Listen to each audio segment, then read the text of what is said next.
Storm clouds roll in and hang over here.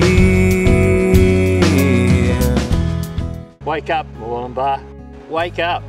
Every major river in the Tweed Valley above Mooloolaba has been proposed for a dam. Every bit of fresh water has been proposed to be dammed up, no matter what condition the rivers are in. I'm Jim Warburton. I'm the Secretary of the Caldera Environment Centre and Coordinator of the Caldera Catchment Centre. Whoever it was that commissioned this report was really a bad choice, and I think the government's wasted their money.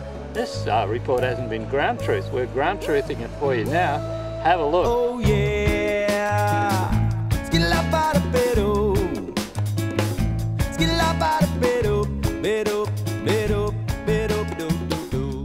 as we can see here today, the water flow of the Oxley River is not very significant at all, and already there are a lot of demands on the Oxley River. Thousands of people already use this river for domestic water supplies as well as agricultural irrigation, and to pipe water from this river into southeast Queensland to satisfy the demands of a large suburban population is ludicrous.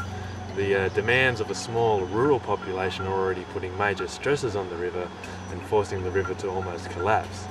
As the riverbanks have been heavily cleared over the past 100 years and still have not regrown adequately, the rivers have widened and become shallower, and large amounts of sediment move down along the beds. Out there where I was walking before, there's a gravel slug, which is an indication of the erosion forming in the river.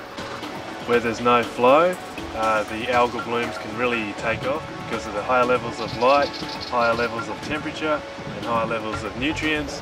The algae just blooms. To dam this river and divert its water to southeast Queensland would be a nightmare scenario.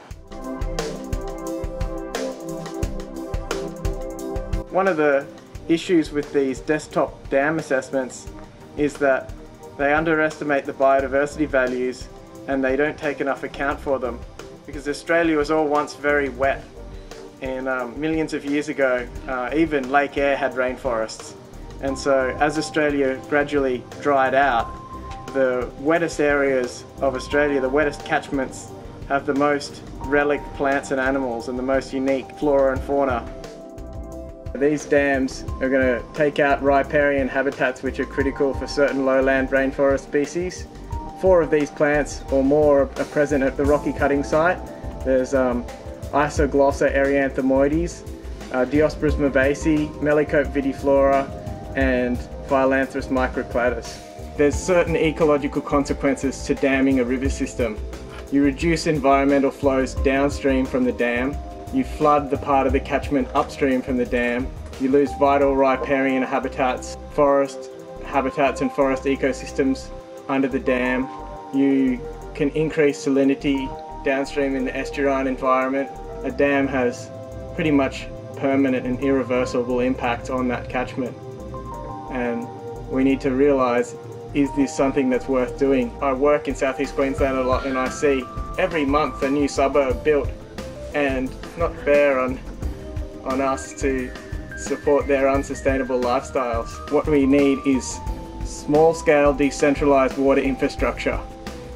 They're low cost, they have low capacity, but they can be very numerous, and they're commonly known as tanks. Here we are at the Mount Warning Dam site on Currumbin Creek. The Mount Warning Dam was constructed in 1923 and then later abandoned in 1945. Not long after the construction of the dam, it was found the water was unusable for human consumption.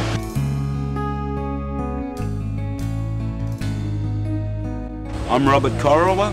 Think about it. The river's under total stress now. It's nearly depleted of all fish. You can't eat the oysters out of the river because you'll get sick. You can't eat the fish, otherwise you could get sick. What's that sort of behaviour?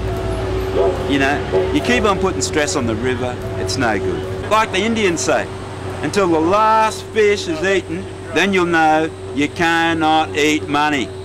If you're serious about water resources, you've got to have a plan which has been conducted on the basis of site visits, where there are not sweeping assumptions and where proper financial estimates have been made. And by this report's own admission, none of those things have occurred. So we've discussed this. Anthony Albanese has advised me on it. Justine Elliott, your local member, has been in our ear from day one of this proposal. And therefore the conclusion we've reached is that under no circumstances would we allow any such dam to be built.